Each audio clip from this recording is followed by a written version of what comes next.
You know when the commanding officer didn't bring fuel? Yeah. What happened then? Tobruk is 120 miles. We need to refuel. Yes. I know. Right. So you should give the order to bring up. Oh, please tell me that we brought petrol trucks with us on this convoy. Look, here's the tea. Generals in the Second World War, and in particular the First World War, are an easy target for being stupid. Yes. And, you know, the thing about forgetting the fuel, I mean, that probably didn't happen. There's no record of that actually happening. It's just an easy way to say that the command was slightly disorganised.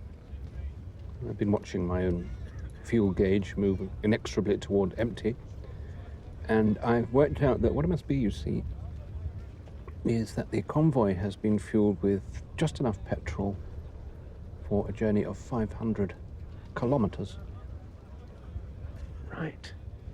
But the journey from Cairo to Tobruk is 500 miles, old boy. The generals were sort of being depicted via Miles Jupp, I guess, and his Yeah. kind of sweaty, sad face. Yeah, I think... Do you think that that's fair enough as a think depiction, or do you think that they are kind of, it is a bit overdone? Yeah, I think he represented that. I mean, look, it's a bit of a tired old thing that we, as military historians, are often battling, is this idea that goes back to the First World War, lines led by donkeys. Yes. That generals don't really know what they're doing. And Well, why is that? So to me, sorry, who knows nothing about the history of war, apart from what you learn at school and stuff, why would generals be unintelligent? after the First World War, when a lot of soldiers were writing their memoirs about how awful it was, the British public and people in general just needed someone to blame. And so it's an easy target to blame the generals, right, the commanders, because they made decisions without even looking into the myriad of other things that are important. And so I think that comes across in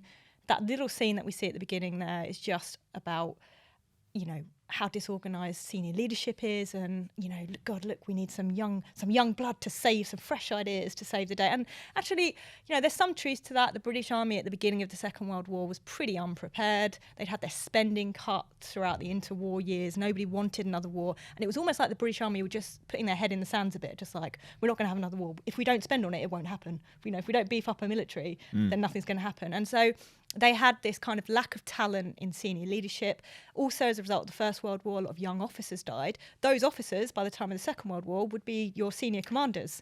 So they'd been wiped out, a lot of them. So there was a lack of talent. There was a lack of really good leadership. So that's fair. And I think that's what that scene was just hinting at, was just that things were a bit stale at the top.